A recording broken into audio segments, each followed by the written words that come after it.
ಹೋಗ್ಬಾರ್ದು sir. RCB ಮತ್ತು Punjab final ನಡೆಯೋಣ ಸರ್ 2025. ಒಂದು ಎಷ್ಟೋ ವರ್ಷಗಳಾದ್ಮೇಲೆ ಮತ್ತೆ ಫೈನಲಿಗೆ ಬಂದಿದೆ ಸರ್. ಇದ್ರ ಬಗ್ಗೆ ಆನೆಸ್ಟ್ ರಿಯಾಕ್ಷನ್ ಏನು ಸರ್ ನಿಮ್ದು? I am very happy that RCB has gone to the final. ಹಾಂ sir. I am very, even though I am not RCB fan, and I am eagerly and I am so excited to see today's match between Punjab Kings and Royal Challengers match. Sir, ಇವತ್ತು RCB ಮತ್ತು Punjab final match ಇದೆ sir. ನೀವು ಅದಕ್ಕೆ support ಮಾಡ್ತೀರಿ sir? RCB sir ಅದಕ್ಕೆ sir? ಯಾಕಂದರೆ ನಮ್ಮ Karnataka team ನಾವು ಸಪೋರ್ಟ್ ಮಾಡಿಲ್ಲ ಅಂದರೆ ಮತ್ತೆ ಸಪೋರ್ಟ್ ಮಾಡ್ತಾರೆ. Okay sir, thank you sir. Sir, ಇವತ್ತು RCB ಮತ್ತು ಪಂಜಾಬ್ ಫೈನಲ್ ಮ್ಯಾಚ್ ಇದೆ sir. After 2016, after long years we are back to the final. ನೀವೇನು ಹೇಳ್ತೀರಿ ಸರ್ ಅದ್ರ ಬಗ್ಗೆ? ಗೆಲ್ಲ ಕೇಳಿದ್ವಿ. ನೀವು ಎದಕ್ಕೆ RCB ಸಪೋರ್ಟ್ ಮಾಡ್ತೀರಿ sir?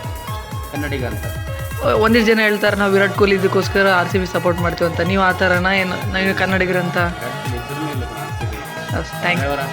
Thank after long years we are back to the final. ನೀ ಅದ್ರ ಬಗ್ಗೆ ಏನು ಹೇಳ್ತೀವಿ? RCB ಮತ್ತು ಪಂಜಾಬ್ ಮ್ಯಾಚ್ ಐತಿ ಇವತ್ತು. ನೀ ಅದ್ರ ಬಗ್ಗೆ ಯಾವ ಟೀಮಿಗೆ ಸಪೋರ್ಟ್ ಮಾಡ್ತಿ? ನಾವು RCB ಸಪೋರ್ಟ್ ಮಾಡ್ತೀವಿ ಸರ್. ಈ ಸರಿ ಕಪ್ ನಮ್ಮದೇ. Thank you. ಇವತ್ತು RCB ಮತ್ತು ಪಂಜಾಬ್ ಫೈನಲ್ ಮ್ಯಾಚ್ ಐತೆ sir. After 2016 we are back to the final. Sir, ನೀವು ಏನು ಹೇಳ್ತೀರಿ ಸರ್? ನೀವು ಯಾವ ಟೀಮಿಗೆ ಸಪೋರ್ಟ್ ಮಾಡ್ತೀರಿ ಸರ್? Honest reaction. ಈ ಸಲ ಕಪ್ ನಮ್ಮದೇ.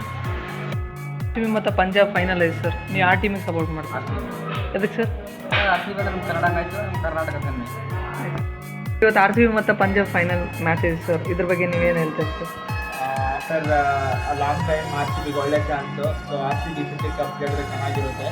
ಸೊ ಈ ಸಲ ಕಪ್ ನಮ್ಮದೇ.